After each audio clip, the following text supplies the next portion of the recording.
G-Force. 5 incredible young people with superpowers. Remember rushing home after school to catch G-Force Saving Earth? Here's the thing.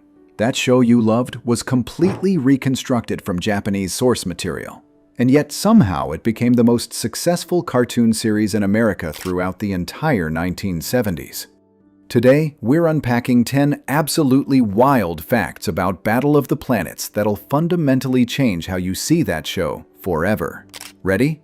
Let's transmute into the vault. Hey, whoa, just where do you think you're going? Master Luke is your rightful owner now. We'll have no more of this open... Number 10. Star Wars hijacked an anime. Here's the timeline that matters.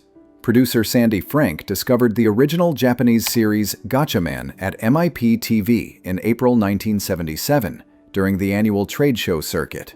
He saw potential in the property, but didn't immediately commit to American distribution. Then Star Wars released on May 25, 1977, and suddenly grossed over $300 million domestically within its first year. By summer 1977, production pivoted hard toward acquisition. He secured the rights to Gatchaman and greenlighted the American adaptation, specifically because Star Wars had proven audiences craved space opera narratives. The new title, Battle of the Planets, wasn't subtle in its intentions. It was explicitly designed to associate directly with Star Wars in the marketplace and capture that same audience appetite. Frank understood one fundamental thing. 1977 kids would watch anything with battle and planets in the title if the marketing felt contemporary and space age. G-Force to security, Chief. Number 9. They gutted the original scripts. Here's where it gets wild. The American writers didn't just adapt the Japanese scripts. They created entirely new dialogue without any reference to the originals at all. They selected 85 of the 105 total Gatchaman episodes for adaptation and rewrote everything from absolute scratch. New plot explanations were created. New character motivations were invented. New dramatic beats were structured differently. The Japanese voice work was completely replaced with American actors delivering new performances. The pacing was altered to accommodate commercial break placement, a requirement of American syndication that didn't exist in Japan. In some cases, the new dialogue had nothing to do with what the animation actually showed on screen, creating intentional narrative misdirection. The production team authorized new footage to be shot specifically to fill gaps where aggressive editing created continuity problems. It wasn't adaptation in the traditional sense. It was demolition and architectural reconstruction. Oh, it's you, One Rover One. Yes, I was giving my modulators a 10-second rest. Number 8. The robot was the secret weapon. Plot holes were everywhere after aggressive editing decisions cut significant portions of episodes. The solution? Create an entirely new character to explain away inconsistencies. Zark 7 was a robot who narrated from Center Neptune, joined by One Rover One and a human character named Susan. Zark performed explanatory voiceovers to bridge cut footage and connect disjointed scenes that no longer made logical sense. His design borrowed heavily from Star Wars droids. His appearance was similar to R2-D2, and his personality operated in the camp style of C-3PO. Every episode opened and closed with Zark in his control room, establishing mission context and framing the episode's stakes. What was meant as a quick technical fix became a recurring anchor point that viewers connected with immediately. Zark's segments became beloved enough that producers realized they'd accidentally created a breakout character. Trained almost since birth to develop those secret and mysterious powers. Number 7. Kiep's weird speech wasn't censorship. For decades, fans assumed Kiep's stuttering and chirping vocal tick masked censored dialogue underneath. That profanity or crude language was hidden beneath the strange sounds. This assumption is actually false. The show provided an explicit, in-story explanation. Kiep was an artificial life form with a speech impediment caused by slightly defective genetic engineering during his creation process. His origin was built into his character from the very first episode. Rather than hiding something offensive through vocal distortion, the American adaptation actually deepened the mythology by making him an android character. This meant Kiep had a complete backstory that justified his unique voice and made it canonical. It transformed what could have been a cheap gimmick into actual character development with world-building consequences. Few viewers realized they were watching an unintended origin story for an artificial being, complete with technical explanation. I think the Spectrans are at it again. But if we're having another invasion, why hasn't Zark picked it up? Number 6. A gender-bending villain got erased. The original Gatchaman featured Berg Katse, a gender-changing mutant capable of shifting between male and female forms at will. This polymorphic identity was central to his character in Japan, reflecting creative storytelling that Japanese audiences accepted readily. American censors and producers deemed this concept too controversial and conceptually confusing for 1978 American audiences. Their solution involved splitting the character into two separate entities. Zoltar became the primary masked field commander, receiving orders directly from the disembodied Luminous One. Katse's female form was reintroduced as Zoltar's sister, Malalatraz, appearing specifically in the episode The Galaxy Girls. The name itself was constructed as an anagram of Zoltar, proof the writers knew exactly what they were doing and were being clever about it. This change fundamentally altered the villain dynamic, removing a layer of psychological complexity from the primary antagonist. Number 5. The Phoenix could transform into fire. G-Force's primary vessel was the Phoenix, a ship that deployed 4 smaller individual vehicles for Jason, Princess, Kiep, and Mark to pilot independently during combat missions. Tiny remained aboard piloting the main mothership and coordinating operations from the command center. But in extreme situations where the team faced overwhelming firepower or environmental hazards, the Phoenix had a transformation sequence. It would become the Fiery Phoenix, assuming a massive, bird-shaped form surrounded by flames and protective energy. This form was designed to survive extreme environmental conditions and overwhelming firepower. The recurring device was visually striking and became iconic in the show's visual language. However, the transformation consumed considerable fuel reserves, which meant it couldn't be deployed repeatedly or casually. The limitation was built into the show's internal logic. Every deployment of the Fiery Phoenix came with real strategic cost and consequence that limited overuse. Come in! Kiep! Where are you? Spectra! Gonna blow up base! Number 4. Transmute was the magic word.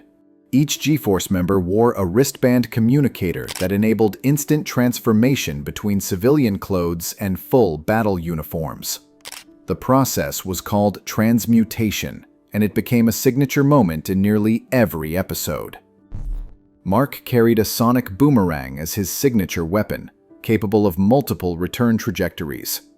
Jason and Tiny wielded multi-purpose guns that adapted to different tactical situations. Princess and Kiep used yo-yo bombs that were surprisingly effective against Spectra forces. All team members had capes, capable of functioning as parachutes or wingsuits during aerial sequences. The team also deployed Cerebonic powers, a vague telepathic or mental ability that was never precisely defined in dialogue, but implied significant capability beyond physical weapons. These powers were mentioned repeatedly throughout episodes, but rarely shown in concrete detail, maintaining mystery. The combination of hardware and supernatural ability created an aesthetic that felt genuinely advanced for 1978 audiences watching Saturday morning television.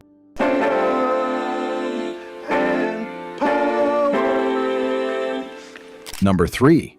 A legendary composer rewired the soundtrack. Hoyt Curtin, the composer responsible for The Jetsons, Scooby-Doo, and countless Hanna-Barbera productions, was brought in specifically to rescore entire sequences. Curtain replaced slower, less dynamic Japanese musical cues with orchestral arrangements explicitly designed for American television pacing and commercial structure. He filled silences left by editing cuts that disrupted flow. He smoothed transitions between scenes that no longer connected naturally. He created urgency and tension where the original score had conveyed calm or mystery. Some original Japanese music remained in the final product, but Curtin's contributions dominated and gave Battle of the Planets a polished, Hollywood-adjacent sound.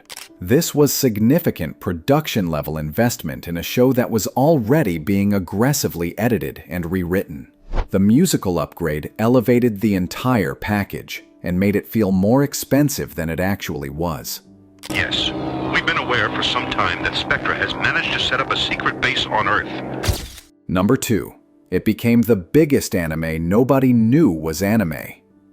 By 1979, Battle of the Planets aired on 100 network affiliates nationwide. Distribution was absolutely massive for a syndicated animated series. The viewership was enormous, reaching millions of households daily. Children across America watched G-Force face Spectra and the Luminous One weekly. Historians and critics would later call it the most successful anime series in the United States during the 1970s, a designation that carries real weight given the decade's television landscape. The remarkable fact, most American viewers had absolutely no idea the show originated in Japan. They believed it was American-produced science fiction created specifically for American audiences. The censorship, rewrites, character changes, and musical overlay obscured the source material so thoroughly that the show became perceived as homegrown entertainment. I saw microfilms of Riga once. It used to be great. Capital City. Number 1. It changed what American TV would accept. Battle of the Planets established a template that studios would follow obsessively for decades afterward. It proved that aggressive editing, wholesale dialogue replacement, significant character modification, and complete rescoring could successfully transform foreign content into commercially viable American television products. The formula was clear: remove violence and gore, add narratively convenient robot characters, rewrite dialogue for American sensibilities, and market aggressively to Saturday morning demographics. This approach became the standard operating procedure for anime localization throughout the 1980s and 1990s. Producers saw Battle of the Planets achieve success and suddenly realized the playbook actually worked at scale. Subsequent anime adaptations followed this model almost exactly. Robotech, Transor Z, and countless others borrowed directly from the Battle of the Planets approach. So we just follow that little blip right where Nambu leads us. Precisely. And hopefully that will be the Spectra base. Bonus fact: Big Ten lives forever. Superfans have documented Battle of the Planets with archaeological precision and obsessive detail. Episode guides and online archives list recurring catchphrases with meticulous tracking. Big Ten was a signature G-Force exclamation used at mission briefings and during team coordination. Transmute signaled transformation sequences and uniform changes. Fiery Phoenix marked critical ship transformation moments. These 3 phrases appear across episodes with measurable frequency that varies by episode and story arc. The show's iconography became documented in real time by devoted viewers who valued precision. The level of detail suggests how deeply the series embedded itself in the cultural memory of its audience. What started as casual nostalgia transformed into actual documentation and analysis. So there you have it. 10 wild facts that prove Battle of the Planets wasn't just a show. It was a calculated, aggressive, and ultimately brilliant reconstruction of Japanese source material from the ground up. It became iconic. It defined television for millions of kids across America. The wildest stories aren't always on screen. They're behind it. Now go transmute into your next video. Big Ten.